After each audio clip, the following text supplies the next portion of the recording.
자, 이제 비트코인하고 주식, 이제 이런 부분에 대한 것으로 인해서 뭔가, 어려움이, 경제적인 어려움을 문제가 발생하고 이로 인해서 이제 부부간에 어려움이 생길 때 어떻게 상담에 대한 방향을 잡아야 될지를 한번 해볼게요. 우선은 이제 촉발 사건이 배우자 중에 한 분이 비트코인이나 주식을 해서 경제적인 손실이 발생했다. 경제적 손실이 이제 발생했는데 그 손실 금액이 이제 억 단위다. 억 단위인데 제가 만났던 내담자는 뭐 7억 정도 그 정도로도 주식으로 그렇게 했던 부분이라 막 자살 시도 이제 이런 부분이 과거에 있었던 그런 거를 봤는데 그 정도로 이 비트코인이나 주식을 하게 되면 이제 금액이 크죠. 그래서 왜냐하면 이제 도박이라는 건 뭐 요즘은 이제 또 도박도 뭐 이런 온라인상의 도박이 워낙 많으니까 도박도 쉽게 접근성이 굉장히 좋잖아요. 도박도 할 수 있는 접근성이 많이 좋아지고 비트코인이나 주식 같은 경우는 뭔가 실제 현장에 가서 하는 것이 아니라 그냥 핸드폰에서 뭔가 그걸 하기 때문에 굉장히 접근성이 쉽다는 말이에요. 접근성이 쉬우니까 쉽게 이제 접촉이 되어지고 그러니까 그런 부분들에 대해서 이제 어려움들이 더 많이 자주 발생하죠. 최근에 이제 청소년들의 도박 이런 부분들이 저희도 도박 내담자들이 들어오는데 연령대 비해서 과거에는 뭐 4, 5, 60대가 주로 이제 도박 내담자였다면 최근에는 10대, 20대가 도박 내담자의 80%예요. 청소년들이. 이게 그 정도로 이게 연령대가 낮아진 거죠. 비트코인, 이게 이 말은 무슨 말, 비트코인이나 주식도 마찬가지라는 거예요. 옛날에는 조금 더 어느 정도 경제적인 조금 이런 안정이 있는 사람이 한다고 생각했는데 도박도 접근성이 쉬워지니까 청소년들이 쉽게 들어가고 비트코인하고 주식도 뭐 핸드폰만 있으면 다 가능하잖아요. 접근성이 굉장히 쉬워지는 보니까 연령대가 상당히 낮아지고 있다. 그리고 이제 옛날에 굉장히 전문적인 공부들을 해서 한다고 생각했는데 주식이나 비트코인도 워낙 이제 이런 사회적으로 막 이런 것들을 많이 사회적 현상이다 생각이 할 정도로 이제 이렇게 되다 보니까 주부들에게도 굉장히 많이 이것들이 이제 들어가고 있는 그런 것들이 현재 일어나고 있는 부분이죠. 그럴 때 상담자가 우선은 비트코인으로 집이 이렇게 이제 경제적인 것이 일어났다. 하나의 사건이에요. 그럼 이제 그걸로 인해서 지금 이 부부가 뭐가 어려운지를 물어봐야 돼요. 이게 이제 비트코인이 억으로 몇 천만 원 손실이 났다. 그러면 이제 그거는 어떻게 생각하느냐가 다 다른 거예요. 어떤 사람은 뭐 그래 그냥 아이고 도박 한번 해갖고 돈 날렸네. 그럼 너가 안전하면 됐다. 이렇게 이제 별로 크게 영향을 안 받는 사람도 있을 수 있겠고, 막 그걸로 인해서 이제 막 어떻게 이런 일을 내 몰래 할 수 있느냐 막 이러면서 막 부들부들 막 떨면서 그냥 막 화가 나서 분노가 폭발할 수도 있고, 아니면은 뭐 여러 가지 이런 것들이 나올 수 있다라는 거죠. 그러니까 이 사건으로 인해서 이 손실금이 발생한 사건으로 인해서 지금 이 두 부부 안에서 어떤 일이 발생했느냐를 보는 거예요. 이 일로 어떤 일이 발생했어요. 몰래 한 거, 몰래. 이걸 이제 서로가 사실은 몰래 하지 않고 비트코인하고 주식하는 게 무슨 죄가 아니잖아요.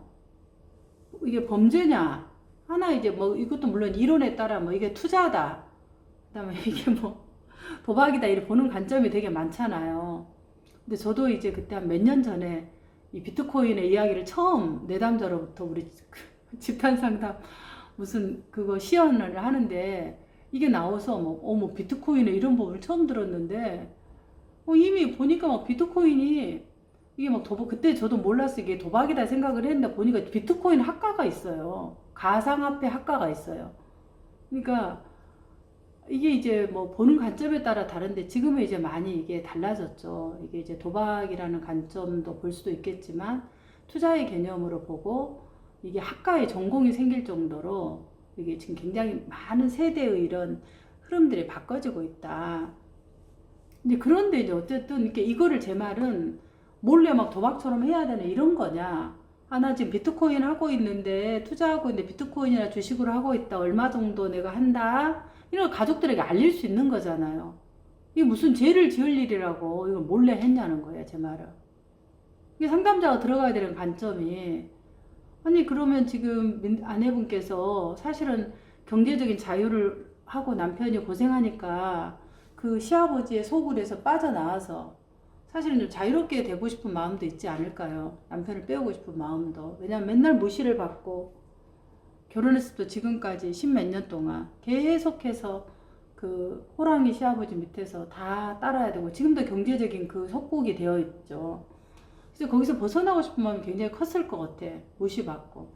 그러면 내가 뭔가 경제적으로 우리 집 부자라면은 뭔가를 해주지만 우리 친정은 그런 형편도 안 되고, 그럼 내가 남편을 그 소굴에서 나도 벗어날 수 있는 방법은 내가 경제적 부를 이루어서 자유를 이뤄서 남편을 데려오는 방법이다. 이렇게 뭐 제가 이제 추론해 봤을 때 그런 생각을 하지 않았을까 싶어요. 왜 당신이 그렇게 이렇게 알리고 할 수 있었는데 왜 비트코인과 주식을 그런 선한 마음으로 했는데 시작을 왜 알리지 않고 몰래 하면 했느냐.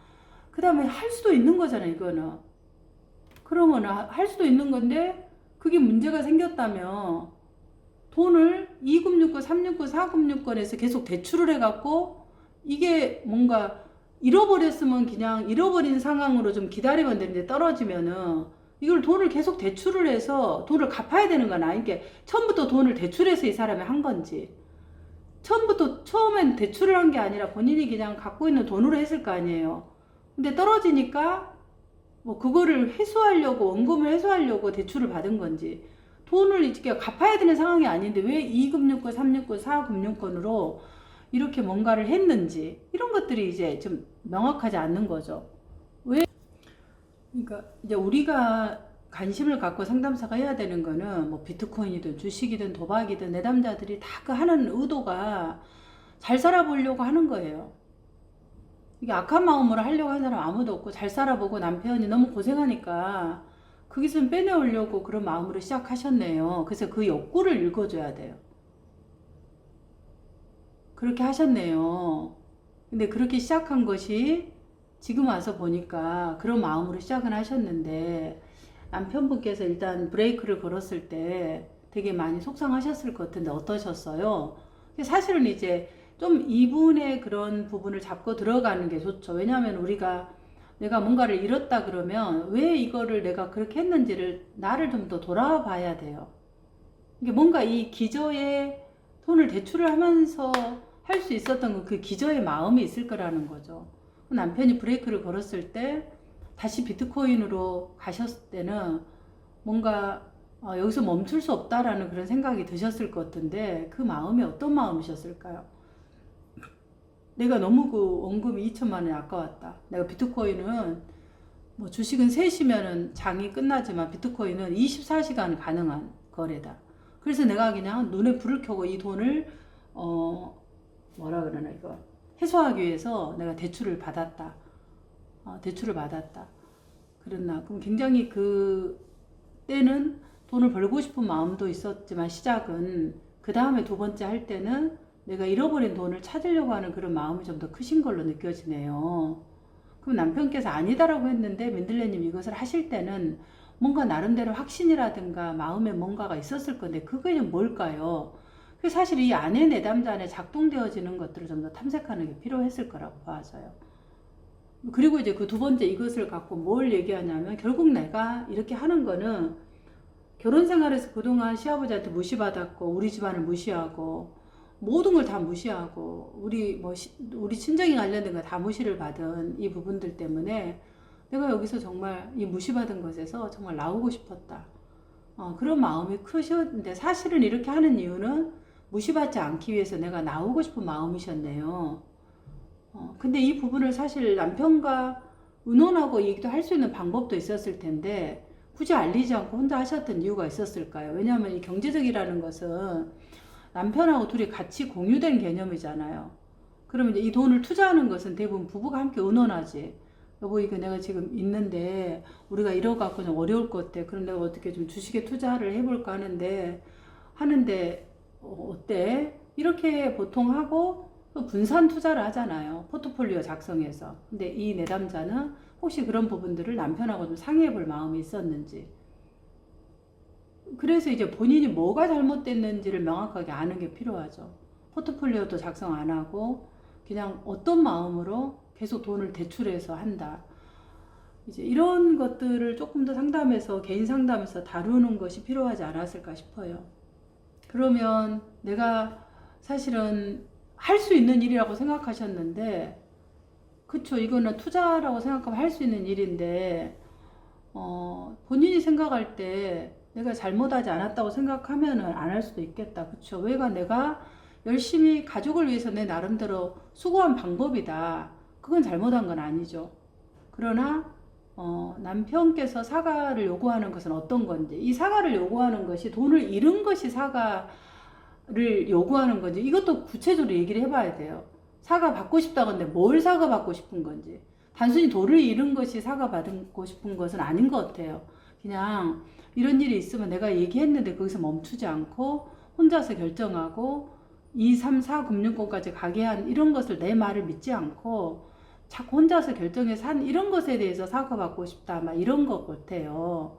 이게 이제 그런 것에 대해서 이게 이제 위험하다.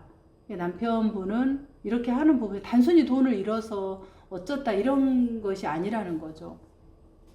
그러면 남편께서도 아내가 걱정이 되셨고 아내가 남편을 믿기를 원하신 거네요. 이제 그 욕구들을 연결해 주는 게 필요하죠. 자, 사과를 둘 다 노력해야 되는데 사과를 이렇게 좀 해라 안 해라 그러면 행위적인 것을 해버리면은 내가 그렇게 뭘 잘못했어. 나도 잘해보려고 하는 건데 이렇게 돼버려요. 그러니까 이제 이분들이 잘하려고 하는 것에 욕구를 연결해 주는 게 필요해요. 부분들. 그래서 이제 이 아내 내담자가 그것을 알아가도록 하는 것이 필요하겠죠. 전체적으로. 결국은 이제 경제적 자유를 얻는 것인데 시댁의 그런 도움을 받지 않고 하는 그런 것을 원하셨겠죠. 그래서 그런 부분으로 조금 탐색하는 것이 필요하겠다. 가족 전체 부부 상담에서. 그러면 이 부부에 대한 역동이 나오는 거죠. 이걸 얘기할 수 있었는데 얘기하지 못했던 어떤 이유가 있었을까? 이게 이제 부부 체계잖아요. 부부 체계가 어떤가? 이런 부분을 얘기할 수 있죠. 여보, 나 비트코인 투자한다. 나 지금 뭐 한다. 가족방 얘기할 수 있잖아요. 나 지금 이것에서 뭐 몇 프로는 비트코인 투자하고 몇 프로는 주식하고 몇 프로는 뭐 예를 들어 100만 원이라 하더라도 그렇게 이제 뭔가 나누어서 분산 투자를 하면서 하도록 하는 것이 이제 투자의 가장 기본적인 원칙이라고 하는데 혹시 그런 부분에 대해서 남편하고 혼자 하는 것보다 같이 하는 게 안전하죠. 뭐 옆에서 브레이크가 있으니까. 근데 이제 그렇게 하지 못했다는 것은 평소 이 부부간에 의사소통이 되지 않았다는 거죠. 그런 부분으로 서로의 역동을 같이 파악하는 것이 필요할 거라고 봐집니다.